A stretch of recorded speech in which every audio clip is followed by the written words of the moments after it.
وَمِن طَاعَتِكَ مَا تُبَلِّغُنَا بِهِ جَنَّتَكَ، اپنی اطاعت کا اتنا جذبہ دے دے جو ہمیں جنت تک پہنچا دے.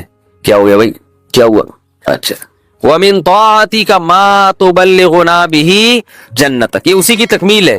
وَمِنَ الْيَقِينِ، یہ بڑا پیارا جملہ ہے. وَمِنَ الْيَقِينِ مَا تُهَوِّنُ بِهِ عَلَيْنَا مَصَائِبَ الدُّنْيَا، اے اللہ اپنا اتنا یقین دے دے، اتنا یقین، تیری ذات پہ اتنا یقین آ جائے کہ تو سب کچھ کرنے والا تو ہی ہے، اتنا یقین آ جائے کہ دنیا کی مصیبت اللہ کے ہاتھ میں سارے اسباب ہے. وہ جب پریشان کرنے پر آئے گا، وہ مصیبتیں دینے پر آئے، ہم میں سے کسی میں دم نہیں ہے کہ ان مصیبتوں کو اس کی توفیق کے بغیر برداشت کر لیں.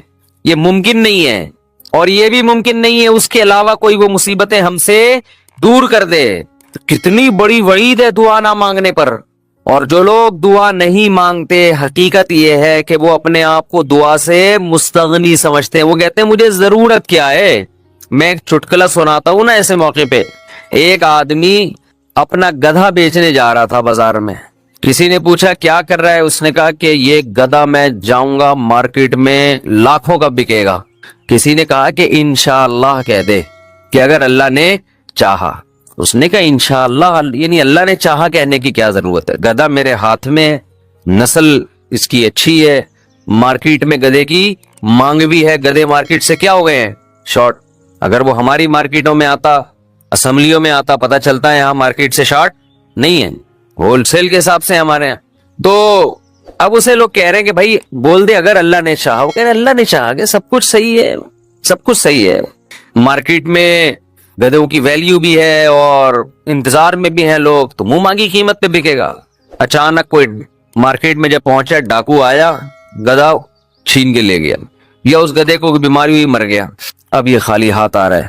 اسی بندے سے رابطہ ہوا، اس نے پوچھا ہاں بھائی کیا ہوا؟ کہہ رہے انشاءاللہ میں گدھا لے کے جا رہا تھا، انشاءاللہ کوئی ڈاکو آیا، انشاءاللہ اس نے چاقو نکالا، اور انشاءاللہ وہ گدھا مجھ سے چھین کے لے گیا. اب بات پہ کیا لگا رہا ہے؟ انشاءاللہ.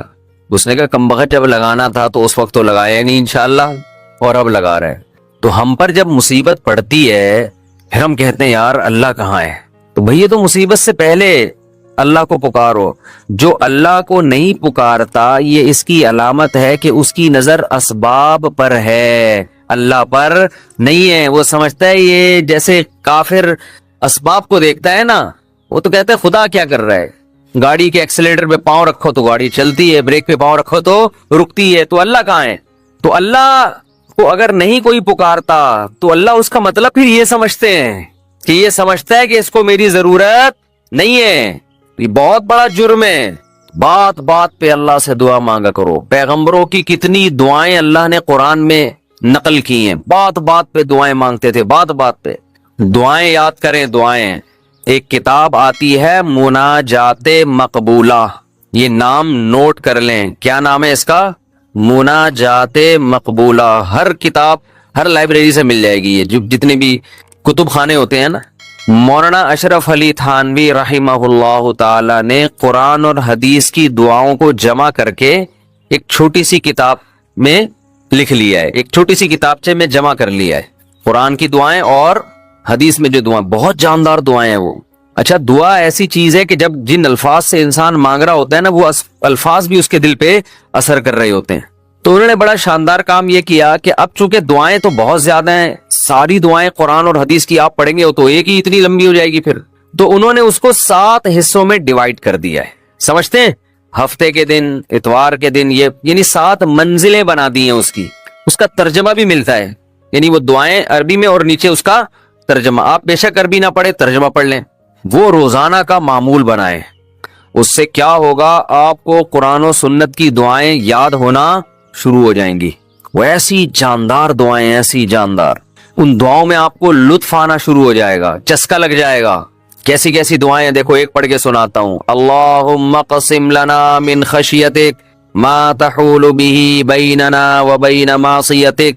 اے اللہ ہمیں اتنا اپنا خوف دے دے، ہمارے دل میں اپنا اتنا خوف ڈال دے کہ وہ خوف ہمارے اور تیری نافرمانی کے درمیان آڑ بن جائے. سمجھ میں آ رہی ہے بات؟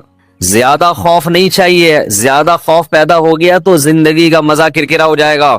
جب آپ کے دل میں کسی چیز کا خوف مسلط ہو جاتا ہے تو لذتوں سے محروم ہو جاتے ہو آپ. دیکھو بچوں کے دلوں میں امتحان کا خوف ہوتا ہے نا, نہ کھا رہے ہیں نہ پی رہے ہیں. کراچی میں تو ایسا کوئی سیٹ اپ نہیں ہے, کوئی خوف ووف نہیں ہوتا. پنجاب میں دیکھا ہے ہم نے, بچوں کے پیپر ہونے والے, ایگزام ہونے والا, ایک دماغ پہ مسلط کر لیتے ہیں. زیادہ مسلط کریں گے تو پھر پڑھائی بھی نہیں ہوتی ان سے, ہاتھ پاؤں کانپنے لگتے ہیں. کراچی میں اللہ کا فضل ہے, یہ ٹینشن کراچی میں جتنی بھی حکومتیں رہی ہیں اب تک کی رپورٹ کے مطابق انہوں نے یہ بڑا فائدہ پورے سندھ میں الحمدللہ. یہ سندھ گورنمنٹ جب جتنی بھی رہی ہے اب تک, چاہے کسی کی بھی ہو, تو یہ الحمدللہ انہوں نے فیسلٹی دی ہے کہ کراچی کی عوام کو پڑھائی لکھائی سے الحمدللہ بالکل فارغ کر دیا ہے. لڑکوں میں پڑھنے کا رواج ہے ہی نہیں. کچھ دن پہلے میں آ رہا تھا سفر پہ, تو کراچی کا ایک لڑکا وہاں پڑھنے گیا ہوا تھا اسلام آباد, ایبٹ آباد میں اچھا کیڈٹ کالج, کیڈٹ کالج میں پڑھ رہا تھا. تو میں نے کہا کراچی میں, نارتھ کراچی میں کہیں رہتا تھا یا ناظم آباد میں, وہاں گیا ہوا. اس نے کہا بھائی ہمارے ابا اماں نے اچھا فیصلہ کیا, مجھے وہاں ایڈمیشن کرا دیا, میں پڑھ لیتا ہوں, چھٹیوں میں گھر آ جاتا ہوں. تو وہ بتا رہا تھا کہ یہ کراچی میں, وہ مجھے کہہ رہا تھا کہ ہم حیران ہوتے ہیں کراچی میں جہاں تو وہاں کوئی ہے ہی نہیں, پڑھائی لکھائی کی بات ہی نہیں. کہہ رہے یہاں ہو تو ہر آدمی, میں نے دیکھا ہے پنجاب میں ہر بچہ پڑھائی کی بات کر رہا ہے, سب پڑھائی میں آگے نکلنے کی کوشش کر رہے ہیں, کچھ بزنس میں آگے جانے کی کوشش کر رہے ہیں. یہاں ہو تو پڑھے ہوئے ہیں. کراچی میں الحمدللہ پڑھے ہوئے لڑکے پوری پوری رات کرکٹ کھیل رہے ہیں, اور ہم نے بھی بیان کر کے اپریشیٹ کر دیا. وہ کہہ رہے ہیں ٹھپا لگی اب تو اور کھیلو. ہم نے تو اس لیے خوشی کا اظہار کیا تھا کہ چلو روزہ تو رکھ رہے ہیں نا, یہ مطلب تھوڑی تھا کہ کچھ بھی نہیں کرو. تو یہاں الحمدللہ یہ سہولت ہے کہ یہاں آپ پڑھنے کے علاوہ دنیا کا ہر کام کر سکتے ہیں کراچی میں, اور پڑھے بغیر آپ کو ڈگریاں مل جاتی ہیں. وہ الگ بات ہے, اپنا بھی بیڑا غرق اور قوم کا بھی بیڑا غرق ہوتا ہے. نہ خود کچھ آتا ہے, نہ ترقی تھوڑی کر سکتا ہے آدمی فالتو ڈگریاں لے کے, وہ پکڑا جاتا ہے کہیں نہ کہیں. ایک ہمارے مشہور ڈاکٹر تھے جو بڑے اچھے ڈاکٹر تھے, کیا ہیں ڈاکٹر, جب ان کی جعلی ڈگریاں پکڑی گئیں, لوگوں نے کہا یار ڈگری کو چھوڑو, بندہ میں قابلیت ہے. تو وہ تھوڑے دنوں میں قابلیت کبھی ایسی کی تیسی ہو گئی. جو اندر سے ہوتا ہے نا تھوڑے دنوں میں آدمی وہ آ جاتا ہے, آپ چھپا نہیں سکتے زیادہ عرصہ. تو جعلی ڈگریاں جعلی ہی ہوتی ہیں, پکڑا جاتا ہے آدمی. تو میں یہ بتا رہا تھا کہ قرآن کیا کہتا ہے, حدیث کیا کہتی ہے, نبی نے دعا سکھائی کہ اے اللہ اتنا خوف, زیادہ خوف مسلط ہو گیا تو پڑھائی سے بھی گئے, نیند سے بھی گئے, کھانے سے بھی گئے. تو اللہ کا بھی اگر زیادہ خوف پیدا ہو گیا صحت بھی خراب ہوگی. بعض لوگوں کے دل میں جہنم کی آگ کا بہت خوف مسلط ہو جاتا ہے, وہ عبادت سے بھی جاتے ہیں, پھر وہ لائف کو جتنا انجوائے کرنا چاہیے جس شریعت نے اجازت دی اتنا بھی نہیں کر پاتے. تو اس لیے ہمارے نبی نے دعا سکھائی, اللہم اقسم لنا من خشیتک ما تحول به بیننا وبین معصیتک. یہ میں مناجات مقبولہ کی دعاؤں کا ایک تھوڑا سا تعارف پیش کر رہا ہوں آپ کے سامنے کہ کتنی پیاری دعائیں ہیں. اے اللہ ہمیں اتنا خوف اپنا دے دے جو ہمارے اور تیری نافرمانی کے درمیان آڑ. کیونکہ خوف کا مقصد ڈرنا برائے ڈرنا نہیں ہے, خوف کا مقصد ہے جہنم سے بچنا. اور وہ جب بچیں گے جب گناہ سے بچیں گے. تو کم سے کم اتنا خوف تو ہو کہ جب گناہ کی طرف دل مائل ہو تو تیرا خوف رکاوٹ بن جائے, گناہ سے روک لے ہم کو. وَمِن طَاعَتِكَ مَا تُبَلِّغُنَا بِهِ جَنَّتَكَ, اپنی اطاعت کا اتنا جذبہ دے دے جو ہمیں جنت تک پہنچا دے. کیا ہو گیا بھائی, کیا ہوا؟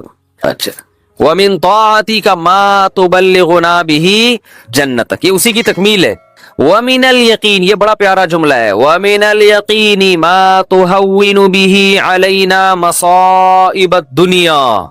اے اللہ اپنا اتنا یقین دے دے, اتنا یقین, تیری ذات پہ اتنا یقین آ جائے کہ تو سب کچھ کرنے والا تو ہی ہے. اتنا یقین آ جائے کہ دنیا کی مصیبتیں ہلکی لگنے لگیں, ڈپریشن میں نہ جائیں ہم مصیبتوں کی وجہ سے. جو اللہ کو نہیں مانتے نا, جب وہ دیکھتے ہیں کوئی ٹینشن آ رہی ہے تو وہ کہتے ہیں یار اس ٹینشن کی یہ وجہ ہے اور یہ وجہ تو ختم نہیں ہوگی, تو میں تو ٹینشن میں زندگی گزاروں گا. وہ خودکشی کی طرف جائیں گے. اور جس کو پتا ہے کہ یہ دینے والا کون ہے, اللہ, وہ میرا خیر خواہ ہے, وہ مجھے سنورنے اور بنانے کے لیے دے رہا ہے, وہ یہ ٹینشن دور بھی کر سکتا ہے, وہ کسی سبب کا محتاج نہیں ہے, اس میں میرا فائدہ ہے, تو اس سے وہ ٹینشن کیا ہو جائے گی, ہلکی. تو